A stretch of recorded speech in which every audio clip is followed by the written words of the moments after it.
The Life Finder keeps Maev up. It was going to be a close thing. And healing, what? Get out of, no! No! Triple stun again.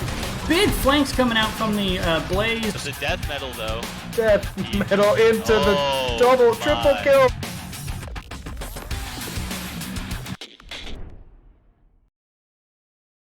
Welcome back, everybody, to the match number 2, RewinD versus Wholesome Halfwits. We already saw Wholesome Halfwits in the match number 1, getting a 2-0 domination over the number 2 seed, Sky 5. Now they take on the number 3 seed, RewinD. Let's see if they can do it again, or if RewinD has something to say about it. This could be a potentially different matchup between these two teams. RewinD has a lot of different drafts that they like to run, and it'll be, I wonder to see how flexible Wholesome Halfwits can be to kind of adjust to the difference in play styles between these two teams. So it'll be interesting to see. But coming off of a big win is always good for the confidence, and confidence is one of those things that helps win games. So we could see a nice win streak here for Wholesome Halfwits, which will help really establish them. They've already really done a good job with that 2-0 domination and establishing their position here in 4th seed. And if they can get another 2-0 domination, that'll go even further along in pushing them up the standings. So here are your maps for this matchup. We have RewinD winning the coin toss, taking first pick. Bans coming out from their side was BOE in turn of the start. Spider Queen outside of Wholesome Halfwits, they took out Alterac Pass and Sky Temple. And we will be going to Dragon Shard open out instead of Infernal Shrines. Another staple map, one that we're all very familiar with, but still a bit of a change up from the original, the first game where they also had map pick and went for Infernal Shrines. So should be interesting to see which one of these two come out on top in this matchup. And I'm super excited.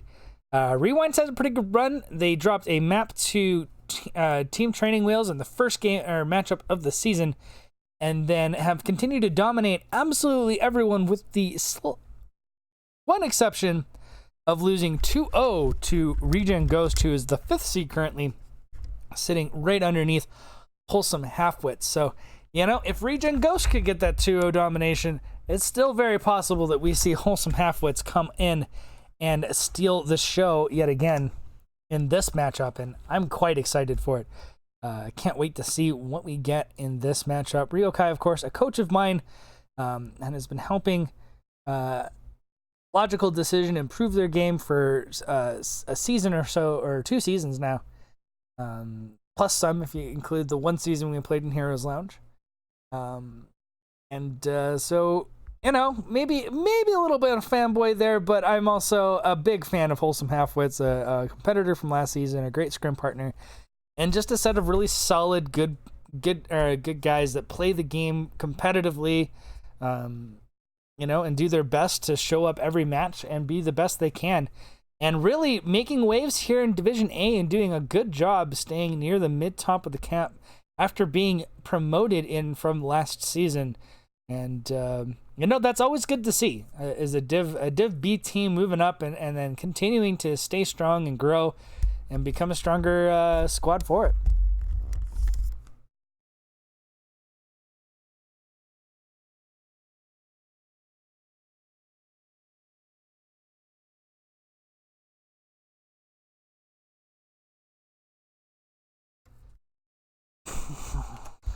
Now, Wholesome Halfwits has had a bit of a rockier run through the standings.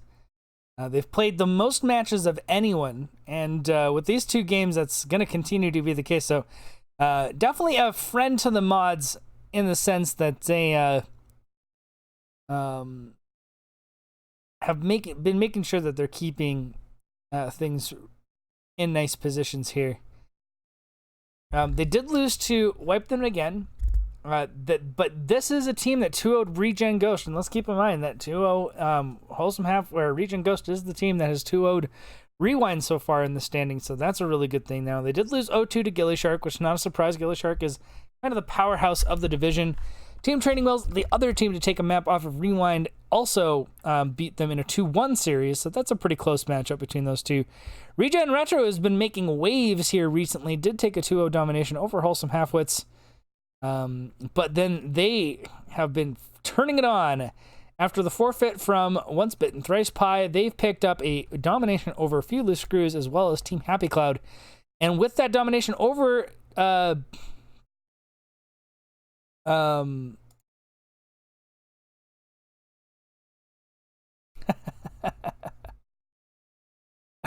anyways, now with that domination over Sky 5 really looking in a strong position in this division.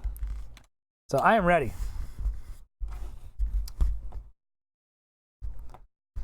And we'll be starting into this game right away here, folks. Let's get right to it.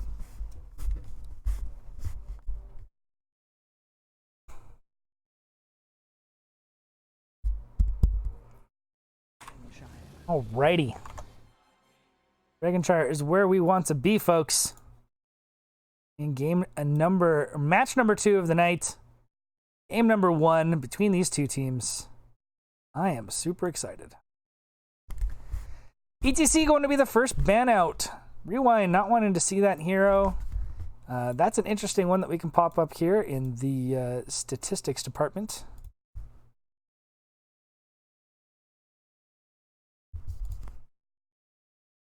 Sitting at a almost 80% win rate with a 59% popularity. I mean, that is a scary pick.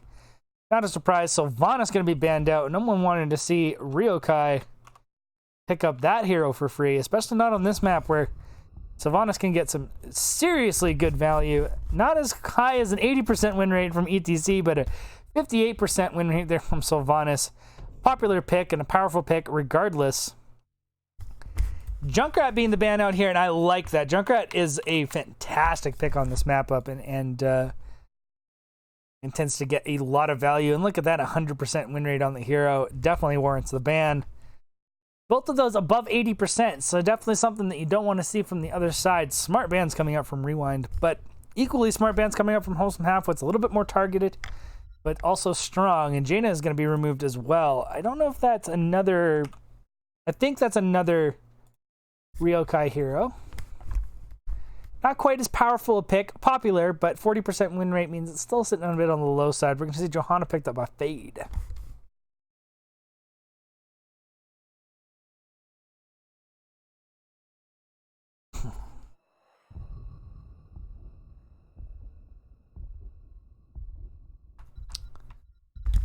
Murden the response, an old Sea Jelly classic, actually. One that I've seen him play many a time. That's going to be followed up with an Anna pickup on Freckle Pants.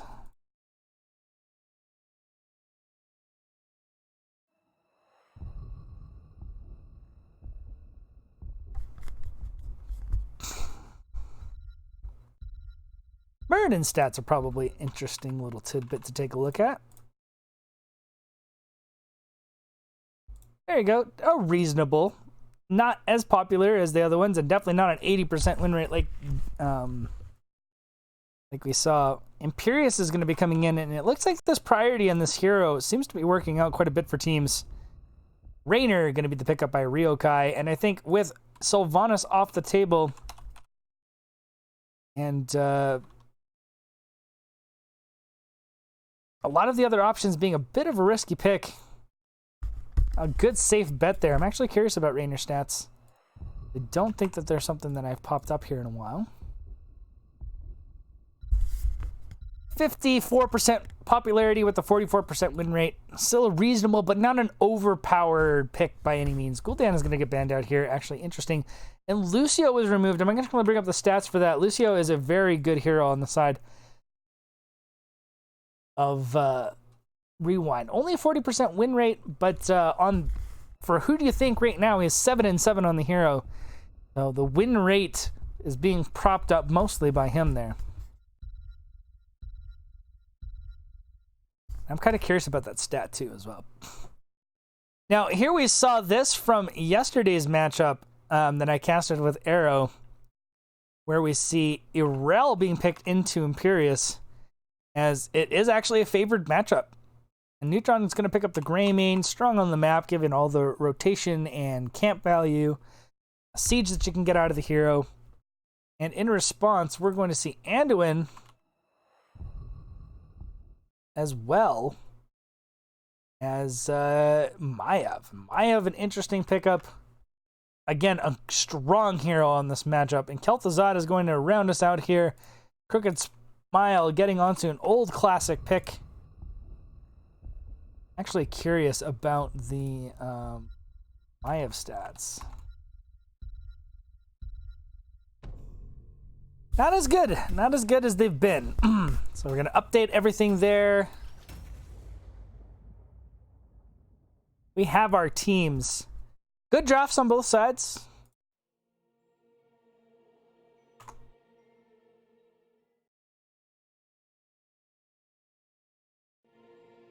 I think there's strong arguments for either side there. And I just can't tell you who I think is favored. I think top lane might be G-Money's side. It's a very strong off-lane player. Irel is a great matchup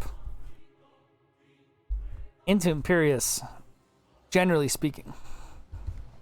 We saw John Knight use it to great effect yesterday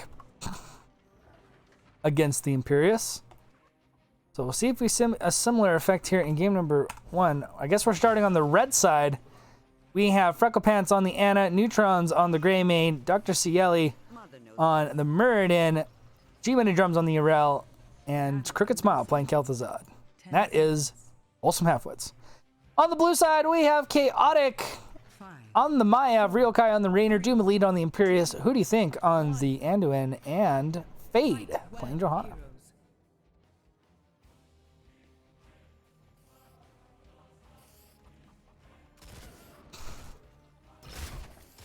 Opening handshake, starting out with some sprays. Looking for some combos there on the side of Crooked Smile, but not able to land anything at the given moment. Imperius already making his rotation into the top lane. Is all you can really do here is feed stacks, so you might as well just get it over with. Get that initial rotation. Wave clears, slight advantage, not huge, slight advantage for the side of Wholesome. Or sorry, RewinD with that Maiev. Although she's going to get the engagement onto Ana, and that could be a real problem here for Freckle Pants.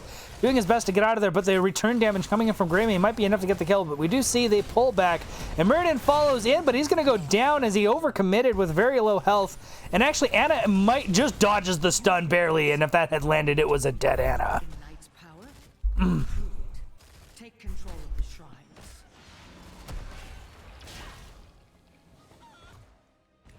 So very close on both sides. RewinD finding the kill. Neutrons is super low in health here, and with that poke in, was worried about an engagement coming through, but Johanna does rotate into the mid lane just to grab it. They're going to finish up the camp here, though they had to releash it, which is a little bit of a shame. From that little bit of poke in from Anduin, just enough to scare them off. And lay waste to this forsaken kingdom. We see a bit of a stun going down onto Anduin there, but bottom is going to be certainly picked up here by RewinD, and they're going to try to leverage these in, and we see a nice pullback on Cieli, and he does not have a lot of ways to escape here, so he could go down. Drops to 200 health, but does manage to escape. Some counter damage coming out on both Chaotic and Ryokai. 5 stacks for Kel'Thuzad, and we're going to watch that ticker like a hawk throughout this matchup. Level 4 is being picked up slightly earlier on the side of RewinD. And Doom Elite fighting into Irel in top lane, and kind of as I said before, it tends to be a bit of a favored matchup, I'd say. Cieli trying to push in onto Fade, puts a lot of damage in. Neutron's looking for an engagement opportunity, but Cieli getting a little bit low. But they're going to need to clear this up, and that's actually what they're waiting for, was Maiev to make the rotation in, and now Greymane is actually in a terrible spot. I don't think he can get out. That's going to be a kill. And Dr. Cieli also not quite making it out. Well, he does. Sorry. Not quite dying there. Very close. Gets the tap, gets the heals from Ana, and they're going to just go right for this camp here. Looks to be the case. They're going to try to put some pressure onto Fade. One more stack going to the side of Crooked Smile, though. I will have to say, Crooked is having a bit of a rough time finding those stacks. They do realize that this camp is being taken. They're going to maybe step up onto it but they realize it might be a little risky and decide not to, so this Bruiser Camp is going to start pushing up into the mid lane. We see a Rel trying to make that rotation into the onto the objective, and it looks like he's going to be able to get it. That's going to be an early Dragonite for Wholesome Halfwits. So playing the macro quite well. The pressure being applied here in the bottom lane is actually quite bad for Wholesome Halfwits, as it looks like we're going to lose Kel'Thuzad. This Bruiser Camp pushing up onto the wall and trying to get the structure, so they're going to be able to get maybe one tower. It doesn't look like they're going to get it. On the other side, though, Wholesome Halfwits with this Dragonite is for sure going to get a tower. Ryokai getting booted into a really bad position. I think he's going to get dove upon. He does use his Q to get himself out. He's going to have to walk through the Dragonite, though. The Dragonite making the rotation to see if he can get the kill. But instead is just going to sit down and see if they can put some counter pressure onto the bottom lane. I mean, this was a good... Despite losing 3 heroes so far to RewinD, Wholesome Halfwits being able to secure that objective has been very good, although that kick was not very good, as it just basically ate a lot of damage for the purpose. And so far, all the Dragonite has managed to get is a gate and a tower, and half a gate and half a tower here. Another big kick coming out, sending Anduin flying. The engagement coming in on Maiev, looking to see if we might get a big tether, but they realize that they're going to be rotated in on by 5. Imperius is not in position to do anything. Ryokai gets pulled out of danger. Maiev is going to get comboed together, and a lot of stacks were picked up by G-Money, or by Crooked Smile there on the Kel'Thuzad at 12 now, which is a good change.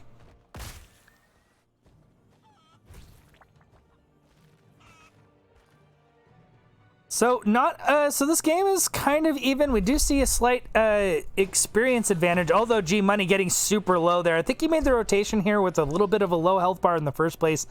Locked into Imperius, who has a ton of great single target damage out of lane, and ate a ton of damage for it. So good pressure there by Doom Elite. You know, and the thing about RewinD, though, they took a little bit of structure damage. The fact of the matter is they never rotated Doom Elite out of this lane, which meant that they we're still gaining experience lead and have a full level here from Soak alone. In fact, I can bring up the statistic here for the Soak. Oddly enough, it's just these guys haven't really been moving out of lanes, I guess, is actually the big factor here. And that's a kill on to Dr. Cieli. He got himself caught out and and is claiming being dumb. I don't think that that's true at all, Dr. Cieli. It was just an unfortunate happenstance. So 13 stacks on Kel'Thuzad.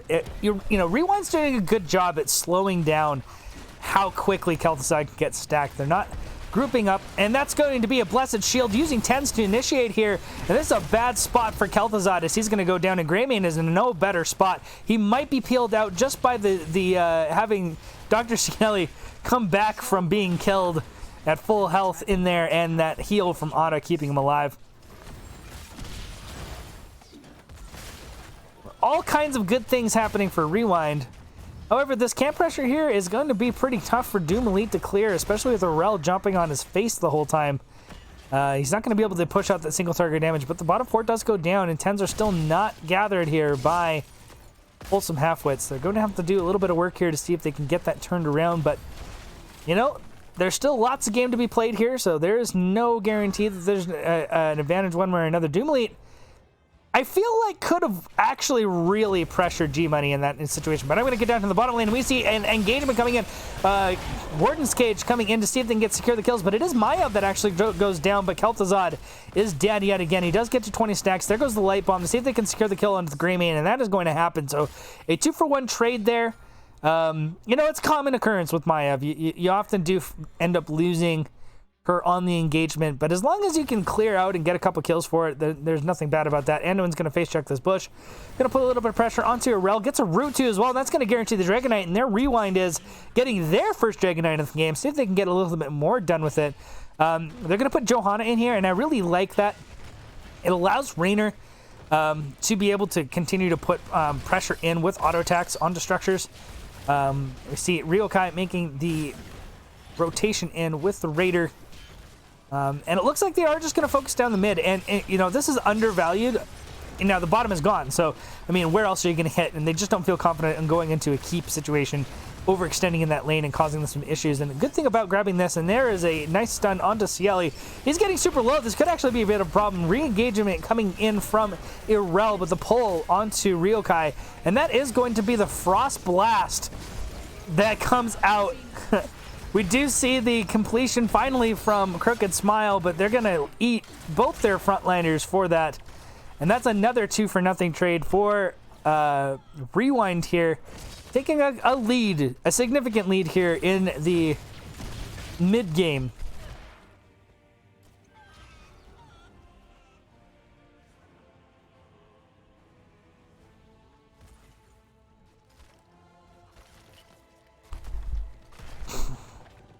I mean, there's not much I can do about it. If my internet's spiking, it's spiking. I'm already on lower settings. So I apologize, Keladorn. Thank you for coming back. I appreciate it. One of the sub fam making it back. Do see a rotation coming in onto Doom Elite, and he does get hit by a stun, and that's going to be a kill. And they do get a pick off here in the top lane. And that's a good rotation from Wholesome Halfwits. Just making sure that the top lane dominance does not continue. And they get the roundabout. Yeah, I apologize if there is any drop frames. There's really not much I can do about it.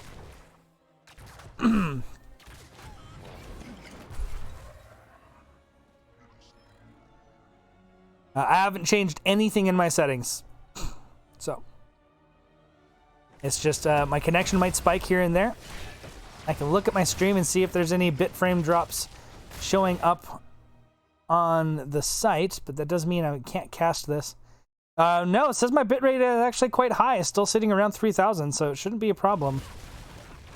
At least as far as the stream quality is telling me, for the most part. I'm not sure if it's on my side. I'm also watching the stream where I'm watching the things. I haven't really seen any frame drops at all.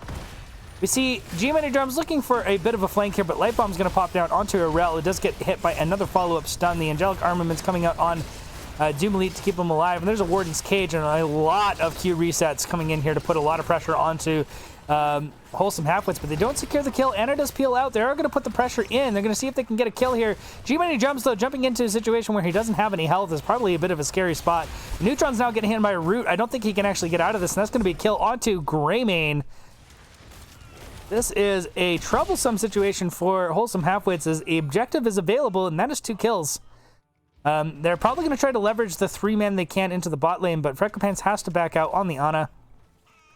Maev is going to make the rotation up into the top lane, and we're probably going to see Johanna yet again go for that Dragonair. You're going to scout the bush, face check it, pressure up, see if they can find... Cieli has to back out. Ryokai is going to be the one grabbing into it. I guess it's okay. It does keep him safe. He is one of the squishier ones. Though there's not a whole lot of squishies on this team. Like Raynor and Maev are both slippery and good health pools. But bottom wall is gone. So they are going to rotate in here and see if they can grab this keep.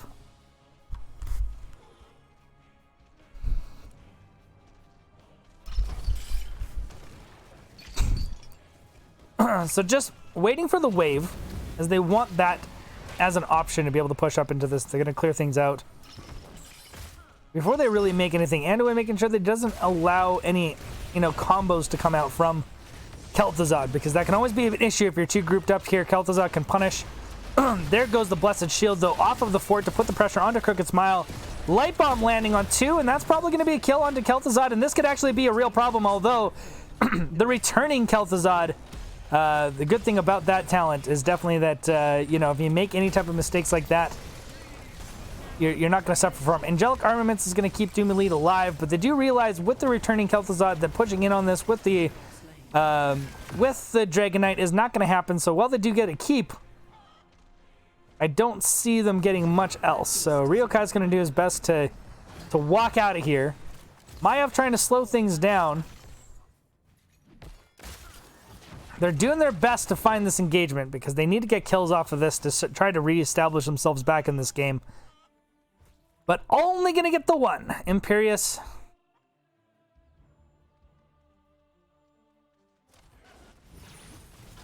Yeah. I mean, I'll trade the poutine for the... I'll trade the poutine for better internet. Though, generally speaking, our internet's not bad. It's just my area where I live isn't great. It's still copper connections. I don't get fiber optics to the house. The cables themselves that run to where I live is fine, but the ones that connect into the houses are still very limited, and I can't get the really fast speeds that many people in good areas can get. So that is the unfortunate thing. I have the best I can get, the highest amount I can pay for currently. It is based off the hardware, not by the plans that I purchased, because if I could get a higher speed, I would. And that's going to be chaotic dropping here.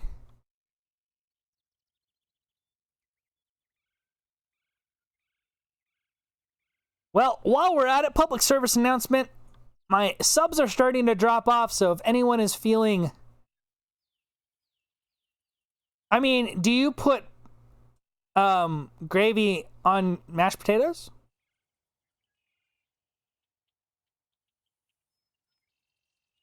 Do you put cheese on it? I put cheese in mashed potatoes, and I certainly use it with gravy. So, you know. Unless you're trying to say it's amazing, and it's blasphemy to trade out better internet for that. In which case, I might agree with you. It won't be long before The thing is cheese curds. If they aren't always sold for me, and the gravy's gotta be good. Like, it's gotta be well-made gravy.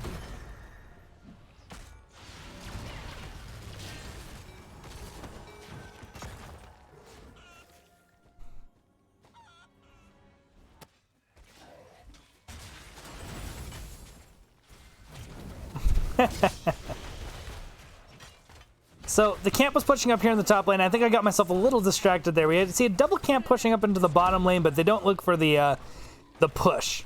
And I guess that's fair. The problem here is you want to deny the camps, you want to put lane pressure, you want to kind of corral them into a specific area on the map. But with 2 forts and a keep down, unless you're pushing up to end here, those camps aren't going to do you any good. So you have to be willing to commit for a core call. And that's just a risky thing to do on even talent tiers, pre-20. Johanna is going to be the one that looks in, but is going to use the trait to find herself a way out.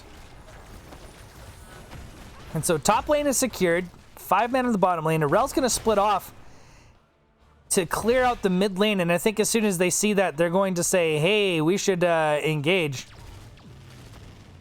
See, Ryokai looking to just poke in. They didn't really hard engage. They're not going to drop any heroics there. They weren't in a good position for it. Arel is going to pop up top to stall this out a little further. Midwave's going to get cleaned out again. No catapult spawning yet, so there's still got a bit of time before that's a real problem. There are catapults spawning in the bot lane, though, and they understand that they're going to be able to control these rotations consistently. And really, all that really mattered here was hitting level 20 safely. And I guess you could make the argument that Wholesome Halfwits kind of missed their window of opportunity to get a pre-20 fight. So now they have to try to dodge RewinD for a whole 2 levels. Now, they might efficiently be able to do this, but I think that it's a bit of a scary thing. And especially since there goes the Blessed Shield Light Bomb onto Kel'Thuzad. He's going to be healed up here by Maya. By Anna. There goes the Nano Boost too as well, trying to get as much damage as they can out of it. But Arel was split. They knew that they would be. That's a kill onto Kel'Thuzad, and now they are down. But that little cheeky play, Phylactery of Kel'Thuzad, is going to continue to stall this game out a little further. And Wholesome Halfwits might be able to pull it off. They might be able to wait for that level 20. They're going to 5-man rotate into the bottom lane here. Imperius is going to secure the top. Fade is getting engaged upon, though, and we do see another route onto Ryokai. He's actually in trouble. He gets pulled out. Mayav actually gets a triple tether. We're going to see Imperius make the rotation down, but they have to retreat here, which actually means that Imperius is going to be able to grab this Dragon Knight. And that's still a Dragon pre-20. Wholesome Halfwits are in a terrible position here now. As with the Dragon Knight, this could be an end-of-game push here. 17-minute Dragon Knight pushing into the bot lane. They're definitely looking for it. And there's 3 catapults here too as well, which makes things even tougher. And we'll see if we can pick off this well here. Just because. Why not? We're going to see the combo going out onto Ryokai. He's going to get healed up. The blast coming through, but a huge Q keeps him alive. And there comes the engagement. And the Dragon Knight is just picking away. And they do kill Muradin. The rest of the damage coming through, trying to do what they can here. Dragon Knight might pick off Crooked Smile, but decides, you know what? We got 2 picks here. This is the end of the game. G-Money Drum's doing his best, but he's so far into the backline. Anduin doing such a good job in keeping him alive. And that is going to be game number 1, going to RewinD. So Wholesome Halfwits taking a 2-0 victory over Sky 5 are not going to continue that streak.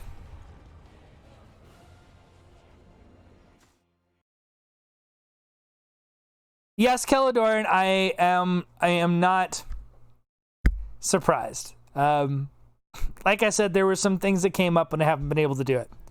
I'll tell you what, it's my birthday this week, so I'm probably not going to be able to do so. And you don't have to be giving out any subs or anything like that until I get it done. I will make an announcement in NGS that my emotes are done, and I'll have something hand-drawn for you. I'm not going to promise that it's good. And you only get 1 because I didn't make the 15-point sub goal. So, once I have 1 done, if you guys want a second one, you're going to need to sub more. But we'll worry about when we get there. Anyways, RewinD getting the first victory. They did a really good job in making sure that there just wasn't a lot of kills on the side of Wholesome Halfwits, and they controlled the pace of the game in all the lanes and did a really good job, generally speaking. So, you know, we saw Kel'Thuzad got a lot of combos off.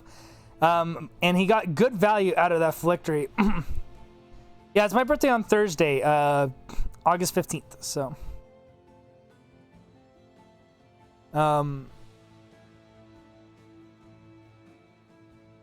anyways, but it just wasn't quite enough. The Anduin doing a very good job in kind of countering out a lot of those root combos onto single target blow up. It just wasn't gonna happen in this situation. So. Great play on both sides of the map, but RewinD definitely the stronger team in this game. We'll see how game number 2 goes, though.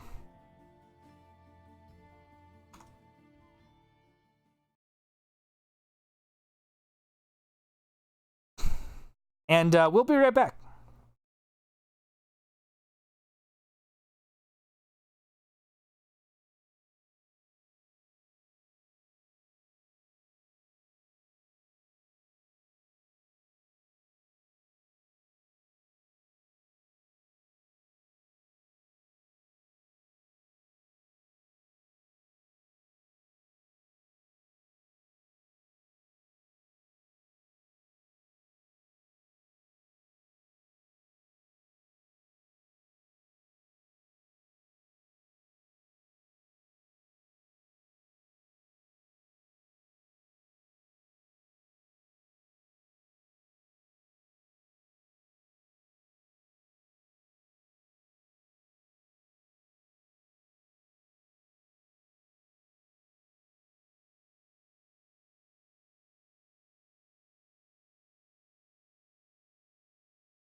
Welcome back, folks. We're here for game number 2. Already set up and ready to go. Everybody who just wants to get things on. It's going to be Towers of Doom is where we're going next. RewinD's map choice here. So first pick, we'll be going for Wholesome Halfwits for the first time tonight. And we'll see if they can make something happen with that. So let's pretty much get to it. I think we're pretty much ready to go. And the countdown should be occurring here just shortly.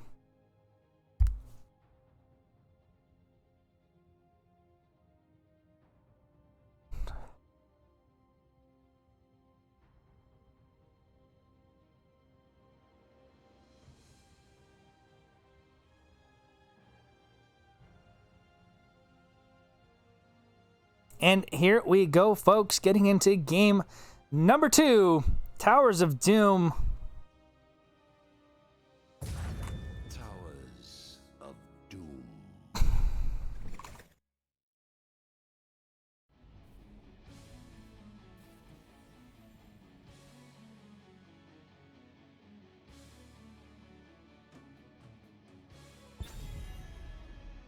Alrighty. Let us see how this draft goes. I think we're going to see ETC banned out again. Maiev was a problem. I definitely can see where they want to remove that from Chaotic, as he was making some really good plays on the hero, causing them positional issues and punishing those low mobility heroes very well.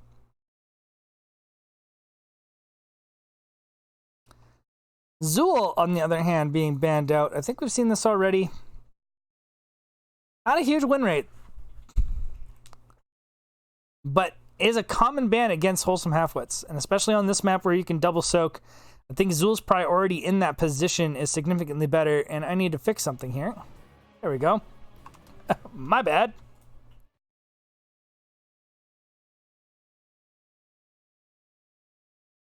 Keldor, you're a boss. Thank you for the birthday present. I very much appreciate it. I will get it done. I always fulfill my promises, though I'm a slacker, so I tend to take time to do it. So I'll see if I can get there, all right? And I'll make it worthwhile. But hopefully the casts and all that kind of stuff is also worthy enough of the subscription. And so I do appreciate it. Thank you so much. Diablo stats have really dropped down. They are not that strong, and it is going to be the Johanna that's first pick. ETC was left up, but Johanna is going to be the choice. It's just such a strong hero in the meta. Let's bring this up again, because I don't think I've shown this since the last one. And yeah, look, I mean, basically, her and ETC are the powerhouses, but we're going to see the ETC go to the other side, and Raynor is going to be picked up by Chaotic. Sylvanas was banned by RewinD this time, as she is very strong on this map, and pretty much every team plays Sylvanas, so definitely not something. She's just kind of like the hyper carry. I'm aware.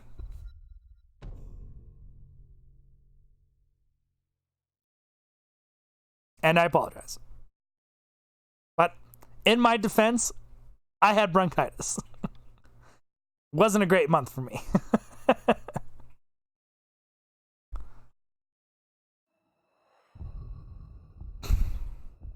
Still recovering from that, by the way.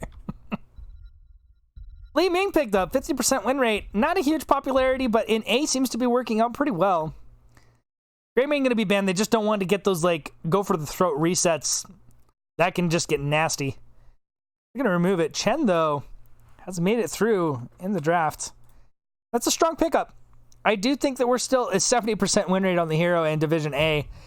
Says a lot. Well, I appreciate it.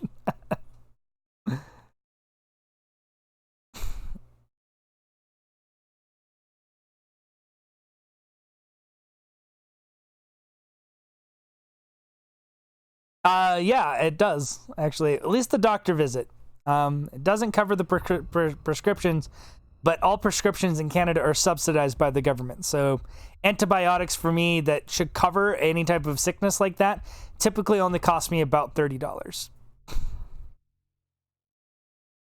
Tyrande is going to be picked up here by who do you think, as Lucio was banned out again. And Lunara is going to be the come in. And, you know, I think Lunara is definitely one of those heroes that is sneaky really good.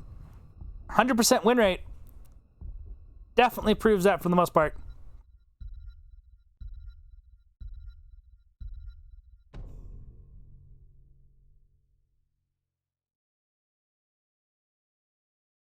Malfurion is definitely not something that we see a whole lot these days, and I am super behind on assigning people here. My bad.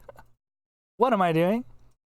But I do think Malfurion is a very good pick. I'm not going to pull up the stats right this second because I am behind. Just give me 2 seconds here. Maybe I can get it out in time, but I don't think I'm going to because I am behind. So Arel is going to be the choice here into Chen, and I like it. It's not as easy a win or like a victory necessarily. Yeah, I couldn't get the stats in time. I do apologize, folks. Got a little bit distracted there.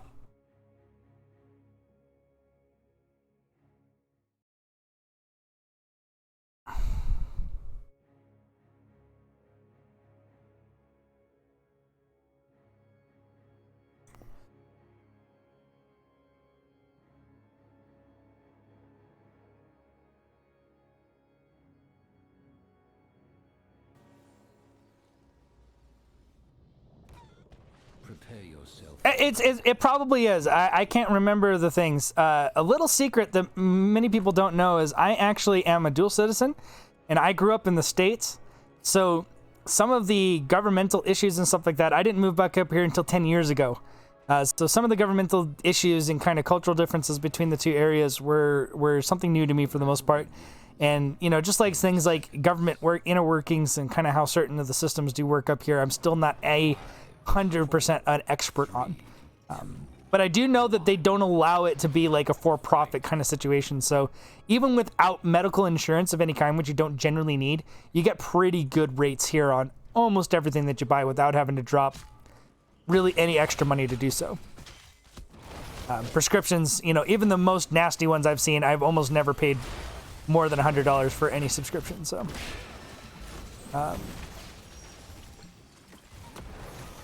but yeah, here we go. I didn't really do the introduction, so I'm going to do them quickly, even though you do get the animation that came up on the side. Because, of course, I get into these discussions because, you know, hey, let's keep it fun. Fate on the EDC, who do you think on the Tyrande? Chaotic on the Rainer, Lunara being played by Ryokai, and Arel is being played by Doom Elite, and that is RewinD. Looking for the 2-0 domination. On the other side, we have Wholesome Halfwits. Johanna is played by Dark Cieli. Crooked Smile on the Hanzo. A good hero for him, actually. Hanzo is definitely something I like to see him play, as he generally gets great value out of it. Neutro's on the Li Ming, and Freckle Pants on the Malfurion. Oh, and G-Money Drums on the Chen. Chen is a great pickup, and he's going to be good at diving backline. But I'm going to point out something here. The one person that's the most vulnerable to Chen dive on this in this draft is actually Tyrande. Both Lunara and Rainer have quite a few tools to actually disengage away from Chen dive. And that can actually be really good. Plus, damage over time abilities are actually really good into stagger. They did go kind of double auto attack, but you can build Lunara in a way where it's kind of more of spell damage. So, Sentinel Wisp is what's picked up at 1.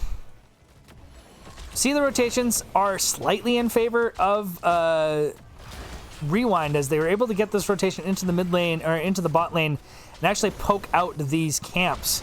Hanzo is doing his best to step up to do that, but is actually going to get hit back into a bad situation, and that is going to be a kill. First blood, again, going to RewinD. Now, these camps did get cleaned up. I think they're only going to be able to pressure one in. And it actually gets slowed. No, it does get damage onto the camp, onto the gate. But with that camp and the rotation coming in from Ryokai, they're going to be clearing that up. But yeah, once we get the level 7 talent from Morel, she's going to actually start being able to effectively double soak. And Chen is going to struggle in keeping up in double soak with the Rel. In 1v1 duels, though, well-played Chen's generally going to put a lot of pressure onto it. But she does have a lot of interrupt capabilities, which does really tend to be quite nice into Chen. But generally speaking, a well-played Chen's going to put a lot of pressure on that. But while I'm talking out my ass... Well, that's pretty cool. You probably know more than I do.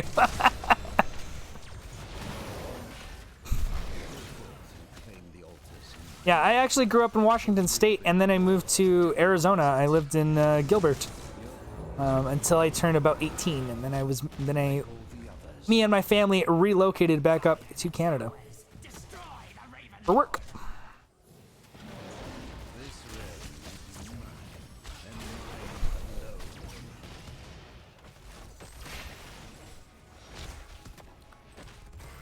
So, 4-man pressure into the bottom lane. Now, they don't have the absolute best siege damage. Li Ming is good at it, don't get me wrong. But Hanzo has to kind of step up into range with auto attacks to actually be effective at it. And it's not like the same type of burst damage you get off auto attacks from Rainer. Nor nearly as quickly, as his auto attack is about half the speed. Oh, the power slide misses Crooked Smile. And that could have been very terrible if he had. That sidestep was fantastic from him. Making sure that he doesn't die in that situation, because if that power slide does land, that is a dead Hanzo. Even with that leap over the wall, I don't think he lives if he gets hit by that power slide.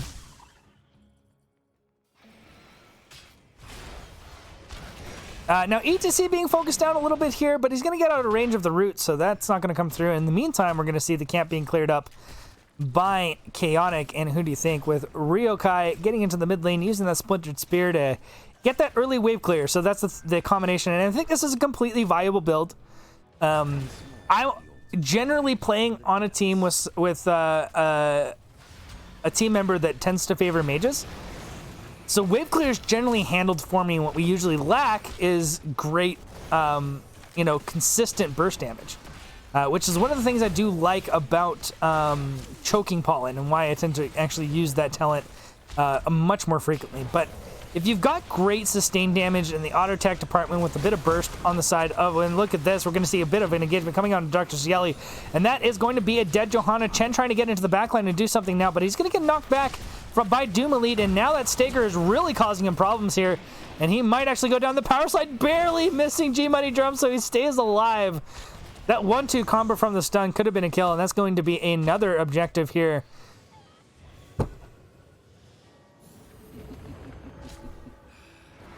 Or rewind.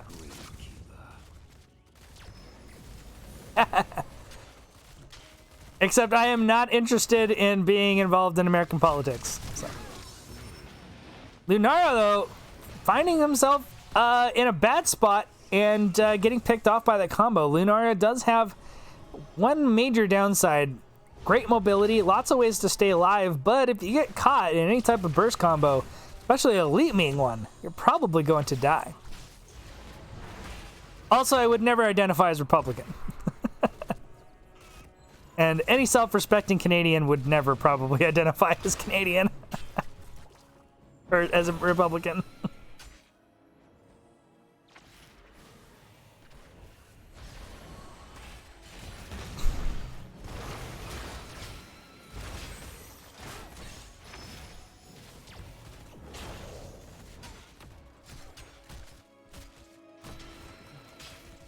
Not intending to offend any of the Republicans out there. I honestly don't care.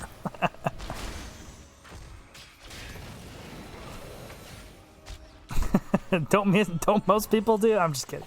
Again, I'm going to get in trouble talking about politics, and it's really not my forte, and no one cares about my opinion on the matter. So, we're just going to leave it at that.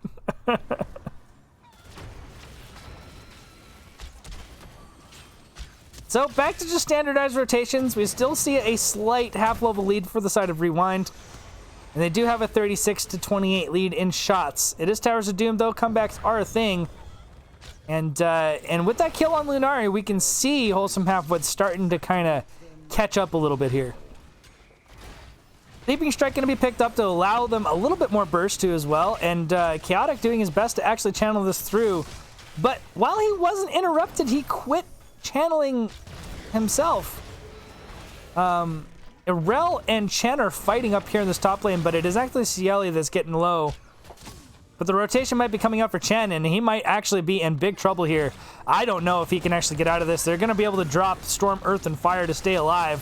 Here comes the re-engagement onto Irel, but he's going to drop Ardent Defender and stay alive through that. There goes the Blessed Shield, but Johanna goes down, and that's a Meme Strike trying to hit the backliners there. Meme Strike is not probably going to get the value that you're looking for, given the fact that you only have one major form of AoE stun.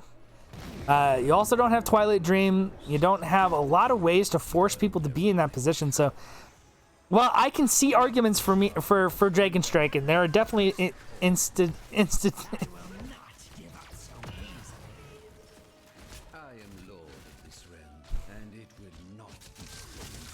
Yeah, well, I live in Alberta, which means that even if I want to vote Liberal, I can't. It doesn't do anything. Most of my demographics pretty much will never go that way.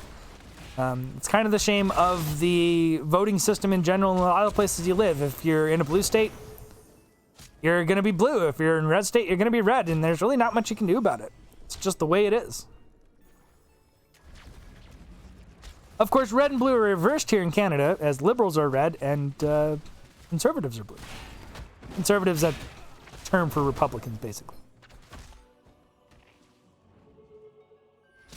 But I don't want to kick out the, party that is doing sensible things like reversing our draconic prison laws and, nationally.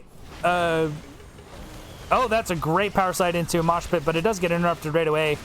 But it might just be enough to be able to apply the pressure they need to get the kill here. But no, the Twilight Sorry, not the Twilight Dream. The Tranquility comes out and does a pretty good job of actually keeping them alive. They're going to escort in these two sappers into the fort, and now we can see the bottom pressure being really applied. And Jelly now in big trouble. He's dropped all of his cooldowns here. There's the meme strike trying to corral them into a corner and actually doing a really good job of it. That was one good thing about that, is the zone control is quite good with that ability, and it actually put a lot of pressure onto the backline.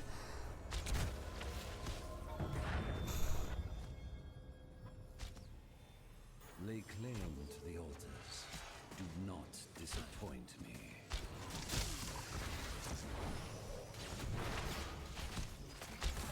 We see the 5v5 actually coming in through here, but the health bars on the side of RewinD are actually pretty low. Ardent Fender having to pop actually the beginning of the fight, and we're going to see G Money Drums actually being able to drop Storm, Earth, and Fire here on the backline after a full stagger.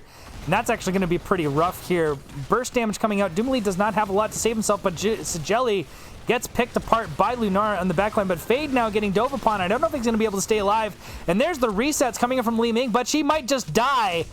But that is Lunara going down, so this is a one fight for Wholesome Halfwits, and things are actually turning around.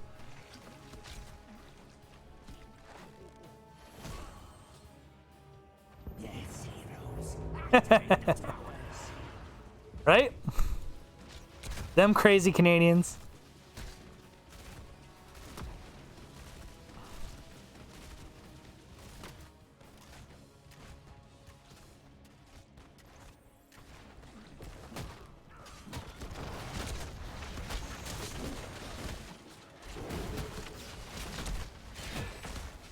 But we also have orange and green parties, but they never win.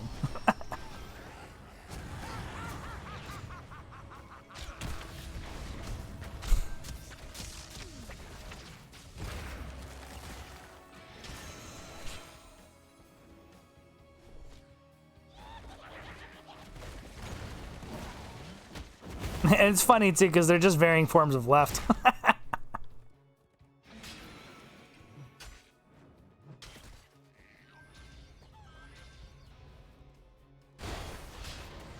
Now we're going to see a bit of it is almost 16s for the side of RewinD.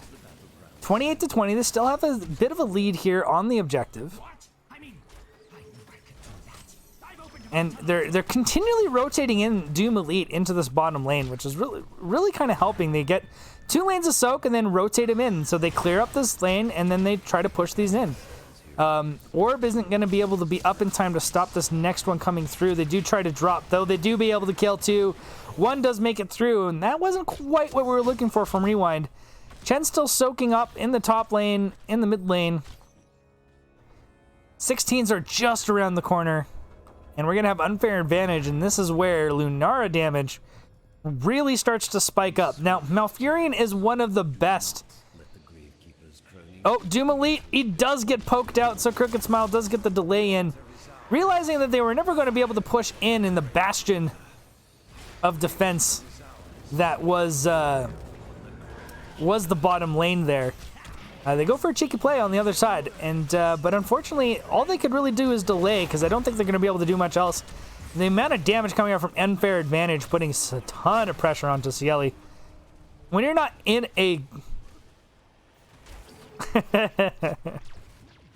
Pretty much. And he had to back out. There was a lot of damage applied there, so it's going to be 24-12. A 12-point lead here for the side of RewinD. Things starting to get a little bit dire, but we are at even talent tiers, finally.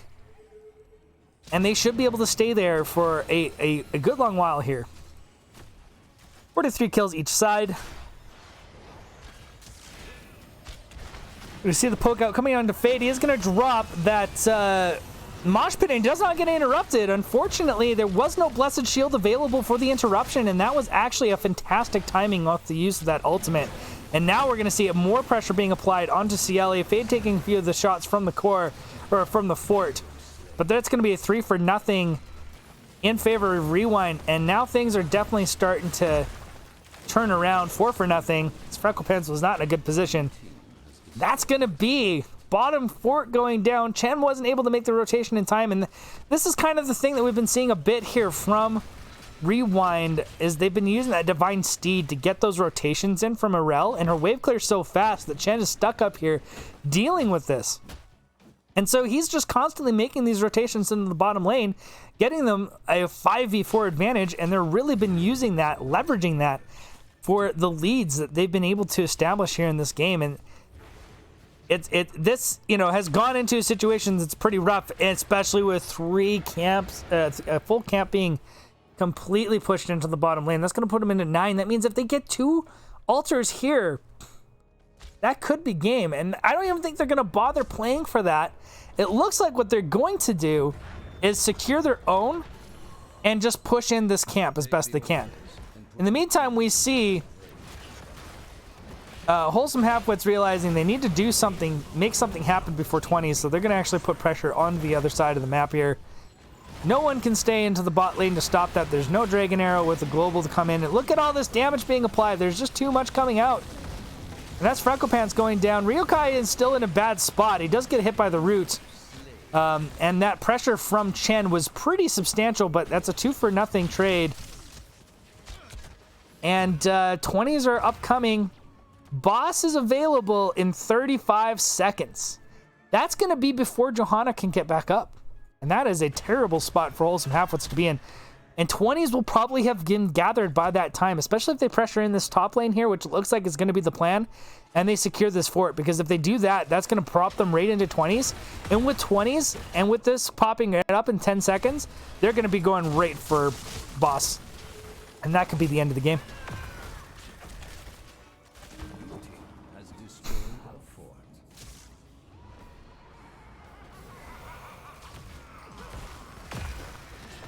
And with Nature's Culling, this thing burns down so quickly, and this is going to be the end of the game. GG's coming out almost certainly here. There's just no way they can get any positioning on that, and that is going to be RewinD with the 2-0 domination on Wholesome Halfwits. They got to get a kill for good measure there on Hanzo.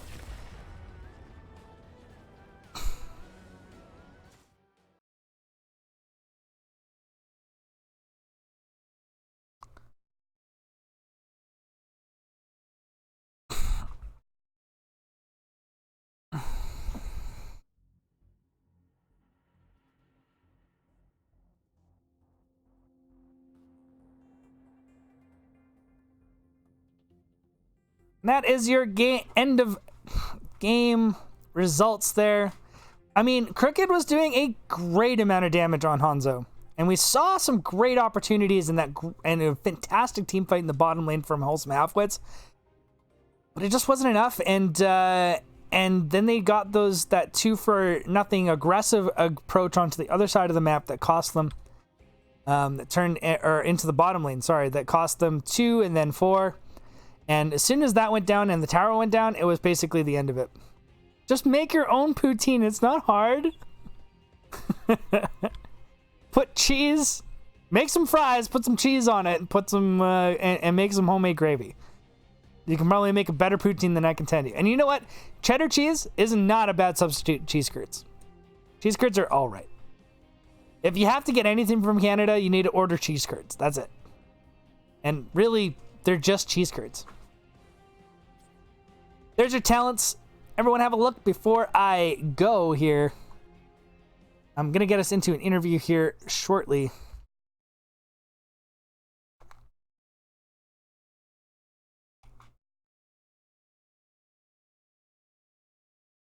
Now, this is wrong. Wholesome Halfwits is not the team that won. Will be RewinD.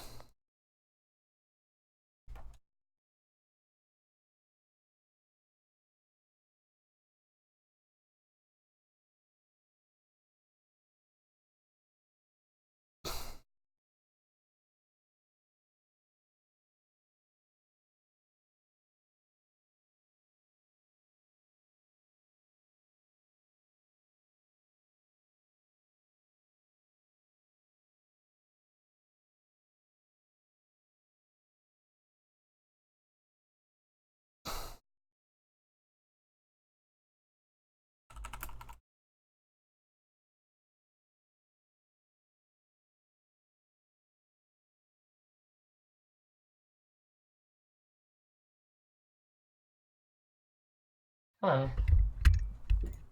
Welcome. Congratulations on the 2-0 domination. How are you and the boys feeling? Pretty good. It was a really, really good set, honestly. GG's to Wholesome Halfwits. Yeah, it definitely was back and forth. It was not a stump by any means.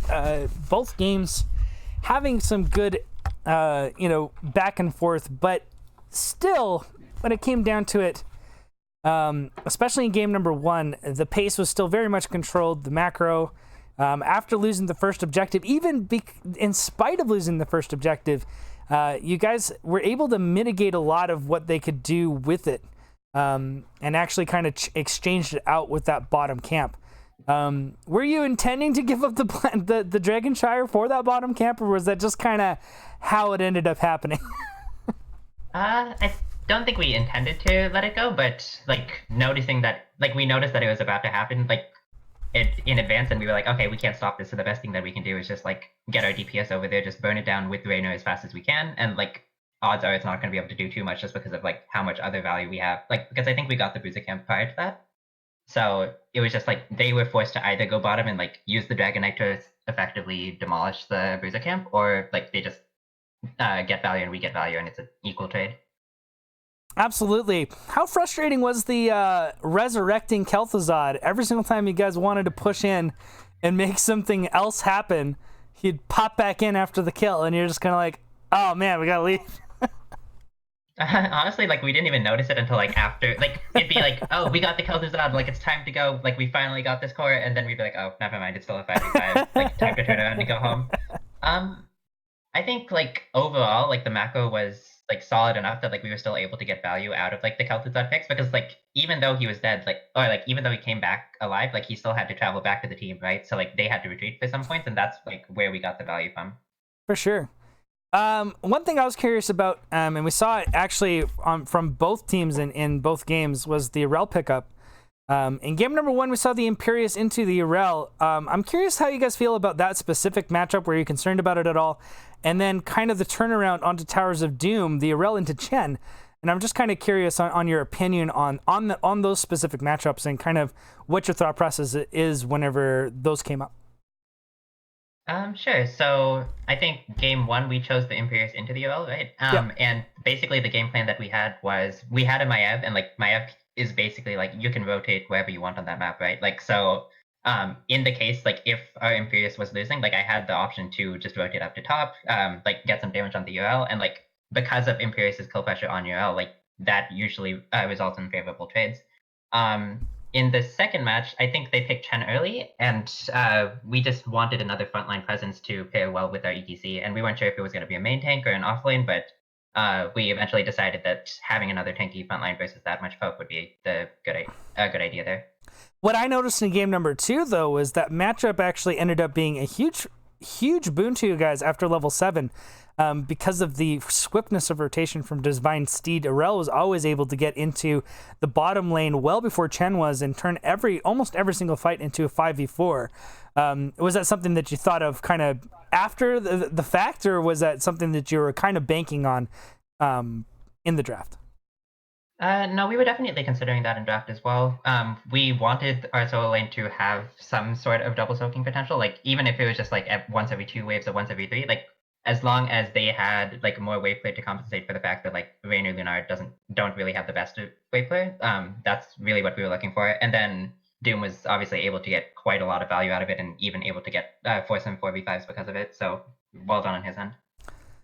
We saw you guys struggle a bit in the team fight on Tomb of the Spider Queen on that bottom shrine capture. Was it really just the Chen pressure with the kind of the reset potential there that just caused the, just kind of a bit of miscoordination because of just where the fights were taking place? You got to pick on Johanna, but with Chen having that ability to drop everything, there wasn't any CC dropping onto it. At what point did you realize that the fight wasn't going to be going your way? Yeah, so basically, at least personally, I was almost entirely fixated on Chen, after we got that Johanna pick, because, Raynor had the Q to interrupt the Chen whenever, he used his ult. But because of that, I wasn't able to, actually step up because the Chen slows and, just the sheer amount of damage that he was doing to me. But essentially, like that was the one fight where they were able to like successfully split our attention up to enough that like it ended up being relatively even, rather than like the full like domination that we had hoped. And eventually, like because of that, instead, Li Ming got a reset, and then from there, like there's no way we can win the fight. Do you guys prefer to run that kind of style with the the Lunara acting kind of like a mage in that situation? Is that something that you like to employ commonly, or is that kind of just a bit of an adjustment that we saw mostly just tonight? Was essentially, there was 1 second left in draft, and Rio was like, "Don't worry, guys, I got this." And then he locked the Lunara, and it ended up working. But I mean, we'll just take credit for it. Yes, that was entirely his plan. Great work, everybody. Well, with the 2-0 domination here, you guys actually propel yourselves into the second spot in the standings. You still have to take your own matchup into Sky 5, but you're probably going to be feeling pretty confident into that game matchup after Wholesome Halfwits getting the 2-0 domination. Tell me a little bit about what you guys are thinking going forward. Honestly, I'm not too sure, because essentially, like the top three currently in the division are Gilly Shark, us, and then Sky 5, and we haven't faced either of those two teams yet. So we're excited to see how like those matchups will turn out, and obviously we'll prepare accordingly. But we're just gonna give them as much respect as they deserve. Yeah, Gilly Shark has been on a tear, and they need somebody to take them out. Hopefully, that's going to be you guys. But I guess we'll have to wait to see. When is that matchup supposed to occur? I believe that's week 9, so final match, final boss battle. We'll see how that goes. That'll be an exciting day. Sure hope that I can maybe get in there for that cast as well. As I definitely enjoy being able to get all of the debate action, especially things between two teams that I respect and like a whole lot. RewinD and Wholesome Halfwits, both are fantastic teams, and you guys gave us a good show tonight. So I appreciate that. Go ahead with the shoutouts. Sure. Shout out to the rest of my team. Oh, wait, no. Shout out to everyone on my team except for Fade, because game 2, he had the basic skin and mount combo instead of the chicken that we previously agreed upon. So I'm going to have to rescind the shout out to him. Shout out to all of the people who are watching from like various other Discords. Thanks for supporting us, guys. And then shout out to the enemy team, because I feel like that was a really, really good set. So yeah, GG's.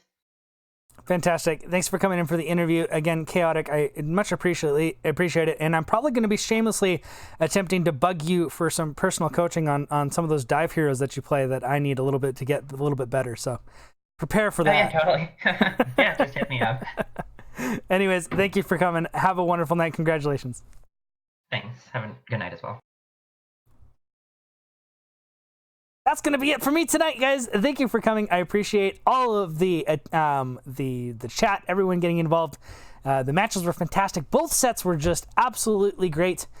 2 dominations. You want to see some of those 3-game sets, but at the same time, for the points for the teams themselves, beginning in it. It's a shame that Wholesome Halfwits did drop the second set, but they did get the 2-0 domination over Sky 5 in the first set, and that is still a great result for them, and something that I think will help them continue to maintain a good position in the playoffs. And we'll see if they can get the revenge back on RewinD later on the season. And that would be great. If you haven't already, please hit the follow button. And if you're feeling extra generous, we have subscribes are absolutely welcome. Biddies as well. And of course, the tip jar at the bottom if you're feeling extra generous. So I appreciate everyone being in here tonight. Thank you so much. And we will catch you next time. As soon as I'm available. I'm going to see if there's someone I can host. I don't know if anyone is still running, and we'll check that out. But anyways, thank you, and thanks for watching.